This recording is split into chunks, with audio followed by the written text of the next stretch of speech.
mon activité, elle est somme toute relativement simple. Il s'agit de compenser des pertes auditives chez des personnes de tous âges, sachant que chaque perte auditive n'est pas égale l'une avec l'autre. Il existe de nombreuses variétés de pertes auditives et qui nous demandent donc un travail de précision, d'analyse, d'évaluation des besoins de notre patient. On a les surdité de transmission, donc c'est une atteinte de l'organe transmissionnel, c'est-à-dire le pavillon, le conduit auditif ou le tympan.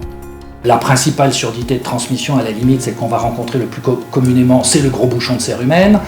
Ensuite, on a une deuxième famille qui est la surdité de perception. C'est une surdité neurosensorielle, donc par destruction des cellules nerveuses de l'oreille interne ou inhibition des cellules nerveuses de l'oreille interne. Elles ne répondent plus à la sollicitation, donc il y a besoin de compensation, et la compensation, elle se fait de manière somme toute assez simple, parce que finalement, on prend une information sonore qui n'est plus perçue par le sujet et on va l'amplifier pour la ramener sur les cellules nerveuses qui sont encore actives. Dans la pratique, c'est un petit peu plus complexe à mener, dans le sens où ces cellules nerveuses qui sont encore actives ne vont pas forcément réagir sur un claquement de doigts favorablement.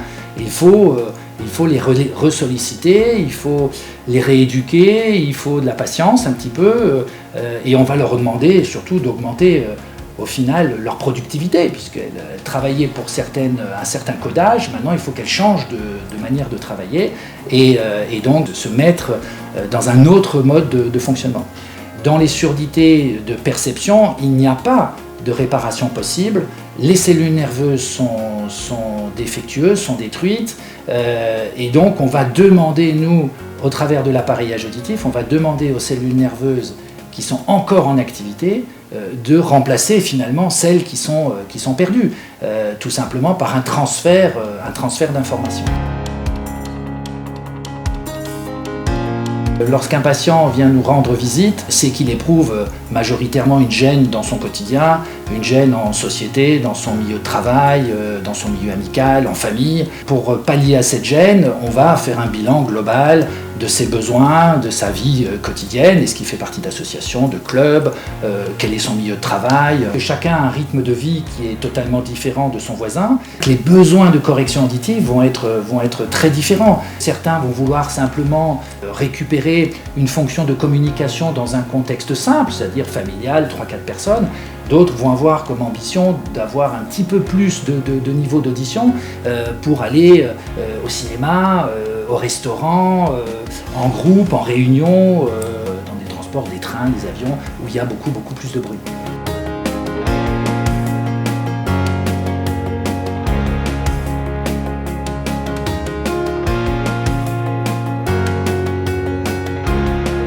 Le traitement et la prise en charge d'une perte auditive, c'est un processus global. C'est-à-dire qu'on ne peut pas se contenter d'une audiométrie, d'un audiogramme donc, et par-delà dire on va compenser de temps et temps de décibels.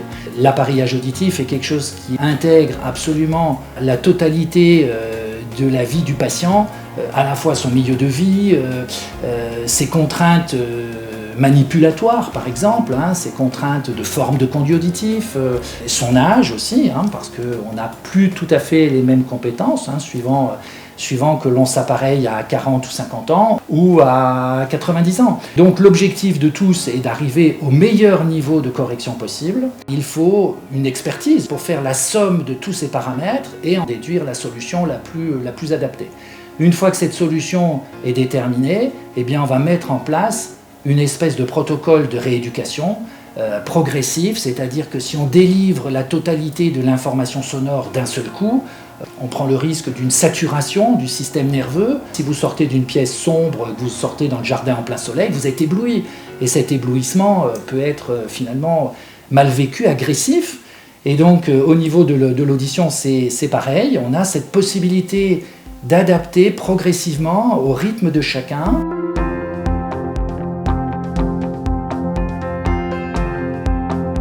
La première appréhension, c'est le fait de dire « vais-je supporter l'appareil auditif ?» Certains patients ont peur de cette expérience, donc nous sommes là pour l'accompagner par notre démarche d'accompagnement progressive, de réhabilitation, de rééducation. La deuxième appréhension, c'est l'appréhension esthétique. C'est de dire, voilà, j'ai un appareil auditif, donc de manière un peu brutale, je fais sourd, je suis vieux. On a l'obligation de tenir compte de cette appréhension et de trouver la solution la plus pertinente, la plus discrète possible.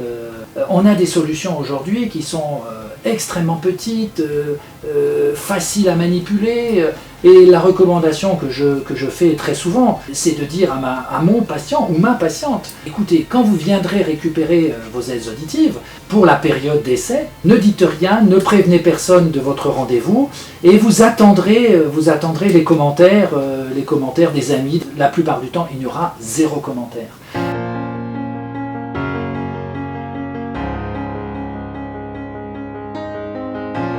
Une prise en charge est, assez organisée. Vous avez une première étape d'accueil, de vérification des droits administratifs, sécurité sociale, mutuelle.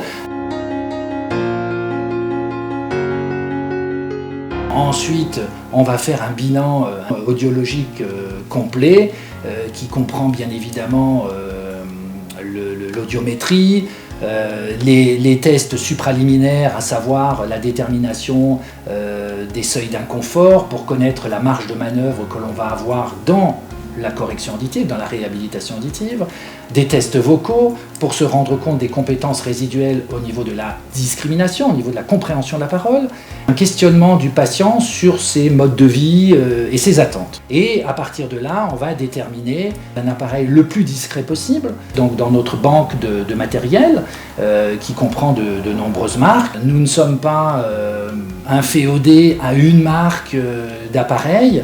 Donc nous avons une banque de produits très large, éprouvée, expérimentée, techniquement très évoluée, pour ensuite proposer cette solution à l'essai le temps de l'obtention des résultats. C'est-à-dire qu'il n'y a pas de timing particulièrement fixé, c'est en fonction du rythme de chacun. On ne paye son appareil qu'au résultat, qu'à la fin de la période d'adaptation. Et ensuite, il y a tout un suivi. Il y a tout un suivi de l'appareillage au minimum 2 fois par an. Ce suivi permet de contrôler la pertinence du réglage en fonction des éventuelles évolutions de la problématique auditive et de l'environnement du patient. Donc le reste à charge 0, c'est tout simplement la mise en place d'un appareillage auditif qui aura vocation, à partir du 1er janvier 2021, à ne rien coûter à l'assuré, au patient qui en prendra possession. C'est un appareil dont les caractéristiques techniques sont fixées par l'État, de bonne facture, et dont le tarif est lui-même fixé par l'État. L'État, par le biais de la sécurité sociale, va améliorer le remboursement petit à petit.